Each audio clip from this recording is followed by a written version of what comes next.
Influenza क्या है? ये एक वायरस है जो कवर्ड होता है कैप्सिड के थ्रू। ये आरएनए वायरस है, नेगेटिव स्ट्रैंडेड है इसके लिए, उसके पास आरएनए पॉलीमरेज़ की ज़रूरत है, ठीक है इसको, ठीक है। अभी इन्फ्लुएंज़ा डिफाइन कैसे होता है? Define as acute respiratory illness caused by infection with the influenza virus. Acute respiratory condition है जो इन्फ्लुएंज़ा के वायरस के थ्रू कॉन्टैक्ट में हुआ, caused by the infection with the influenza virus. Upper and lower respiratory tract है। Family क्या है ये वायरस की? ऑर्थोमैक्सोविरिडे,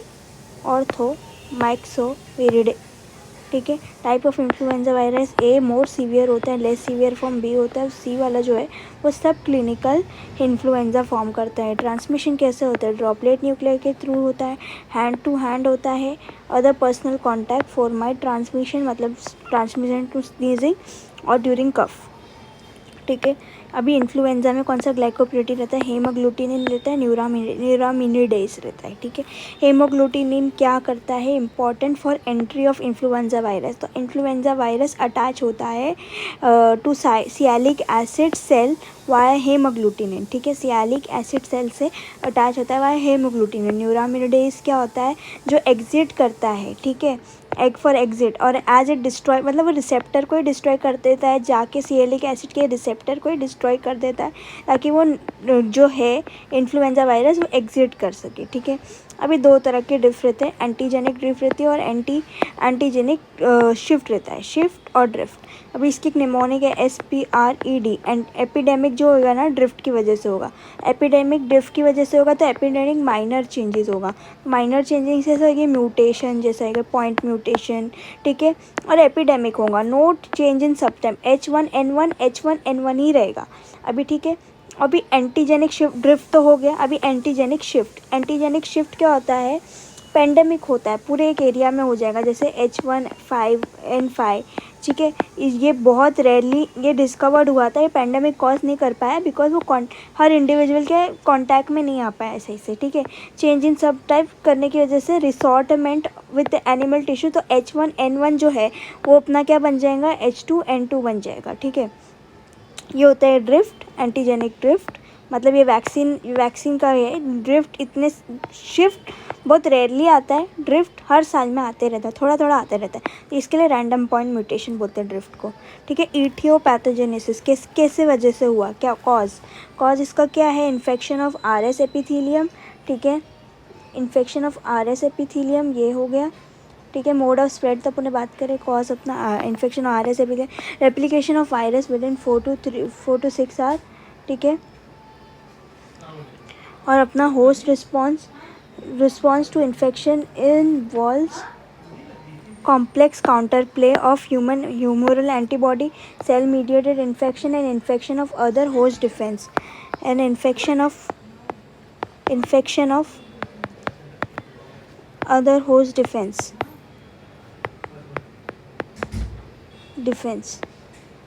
ठीक है। ये इटियोपैथोजेनेसिस है, ठीक है। आइडेंटिफाइंग एपिडेमियोलॉजी क्या होता है? अभी रेप्लिकेशन और localise outbreaks usually 1 to 3 years में होते रहेंगे, ठीक है। ग्लोबल एपिडेमिक और पैंडेमिक किस साल में होगा? 10 to 15 ईयर्स, ठीक है। सिंस ग्लोबल एपिडेमिक और पैंडेमिक, ठीक है। पैंडेमिक 10 to 15 ईयर्स सिंस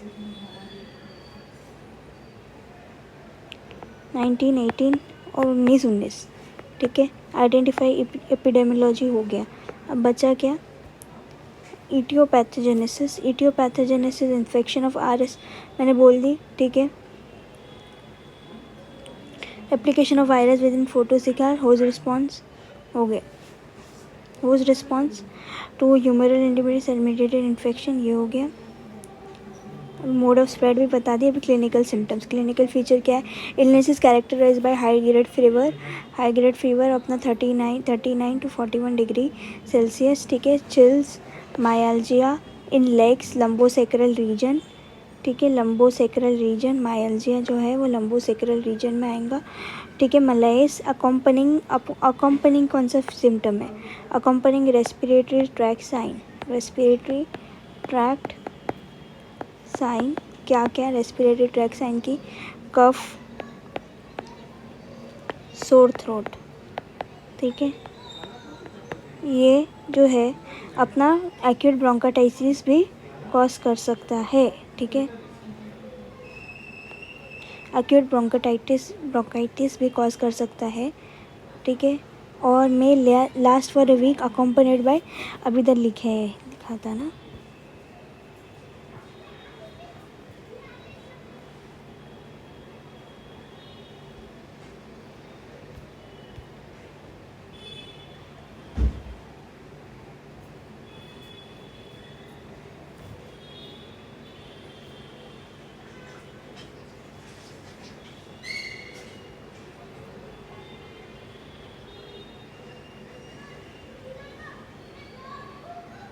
ठीक है।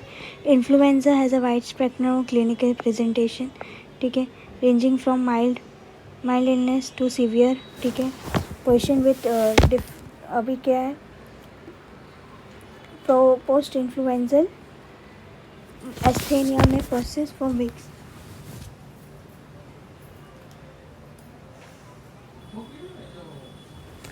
ठीक है। पोस्ट इन्फ्लुएंजल बाद एस्थेनिया में पर्सिस फॉर वीक, अगर ठीक होने के बाद भी उसको वीकनेस होएगी मस्कुलर, ठीक है। हाँ, कॉम्प्लिकेशन ऑफ इन्फ्लुएंजा क्या, extra pulmonary manifestation of pneumonia, ठीक है, कि कब होएगा, जब पेशेंट की उम्र 64 ईयर्स के बाद होएगी। प्रेग्नेंट वुमेन, ठीक है, प्रेग्नेंट वुमेन में होगा with and patient with chronic disorder like diabetes, renal, तो वहाँ पर उन लोग को ज़्यादा अफेक्ट होगा, उन लोग को ही ज़्यादा कंसिडर में लेना चाहिए, ठीक है। और जो रहेगा, ये सारी सिम्टम्स रहेंगे, respiratory symptoms are accompanied by pain in the substernal and can persist for greater than 1 week, ये इंपॉर्टेंट लाइन है, ठीक है। Accompanied by substernal pain and pain referred for 1 week, ये पोस्ट इन्फ्लुएंजल एस्थेनिया है, ठीक है, post influenzal asthenia. Pneumonia क्या हो सकता है, primary influenza pneumonia is the least common but most severe pneumonic complication, ठीक है। और ये हमेशा पेशेंट विथ माइट्रल स्टेनोसिस और प्रेग्नेंट वुमेन को करेगा। Secondary bacterial pneumonia, influenzal pneumonia is usually due to streptococcus pneumonia, streptococcus aureus, haemophilus influenza, complication involve. अच्छा लगा ये, हाँ। Respiratory complaint often become more prominent as the systemic symptoms subside. 8 GB RAM Tecno का बोल रही कि कौन सा बोल रही है? कंप्लेन बाद में बात करती हूँ ना। often become more prominent as systemic symptoms